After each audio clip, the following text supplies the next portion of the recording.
Hey guys, I'm going to do a quick video here on this Maytag front loading dryer. I bought this dryer new probably 10 or 12 years ago. It's a Maytag Centennial. It says commercial technology. Um, Suddenly it's not drying the clothes like it should. There is heat. It's just taking 2 cycles sometimes for the clothes to get totally dry.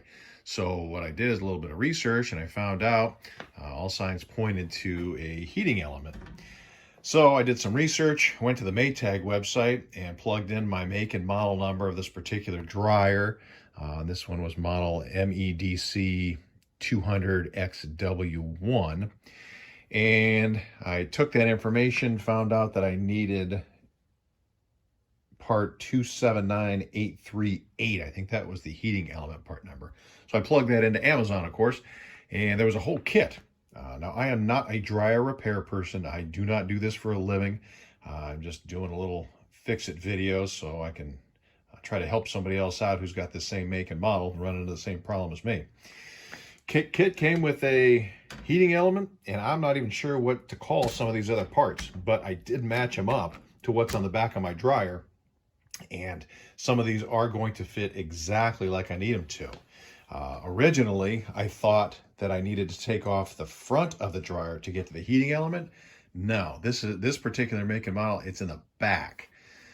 Back here, what I did is I took a 1/4-inch socket, took off all of the small screws or bolts that were in here. I had to remove this little plate that was covering up here. Remove the back. There's probably about 10 of these 1/4-inch little bolts. Of course, my dryer is unplugged, of course. Over on this side is a vent. I cleaned that out not too long ago because a lot of people told me, hey, you better make sure your dryer vent's not clogged. So I cleaned out the tube, leaned outside, nothing's blocked. I did take this piece off, and I did find a whole chunk of stuff down here. 10 years worth of lint and everything else. So I did take that out, clean that out. This dryer is totally clean. At least it's as clean as it's going to get. But what I need to do is remove the heating element. The heating element on this one is down here, and I've already taken 2 bolts out. It just slides down. And then some of those parts that were in that kit, I noticed are here. They are here and here. And I matched them up, and they look like they are going to simply unscrew or unbolt. I'll clean those up real nice before I put them back there. A little bit of dust still left on those. And then I will give this a try to see if that fixes my problem. Because at this point, I don't know which point I need to fix, which particular part, because I don't know how to test these. Again, I'm not a repair person.